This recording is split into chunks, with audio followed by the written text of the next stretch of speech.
আসতে একটু দূরে একটা মসজিদ আছে, আমি ভালো করে ঘড়ি ধরে মিলিয়েছি, সেটা দিনে 5 বার নামাজ পড়ে মুসলমান। ভোর 5টায়, দুপুর 12টায়, বিকেল 3:30টায়, বিকেল 5টায়, সন্ধ্যে 7টায়। একদিন, দুদিন, 3 দিন, 1 সপ্তাহ মিলিয়েছি, নামাজের সময়টা 1 মিনিট এদিক ওদিক হয়নি।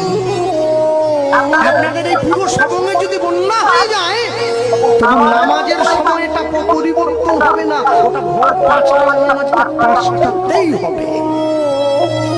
1 মাস ওরা রোজা পালন করে, সকালবেলা সূর্য ওঠার আগে মুখটা ধুয়ে নেয়, একটুখানি খেয়ে নেয়, সারাদিন উপবাস না খেয়ে থাকে, সন্ধ্যাবেলা একটু জল আর খেজুর খেয়ে উপবাসটা ভঙ্গ করে।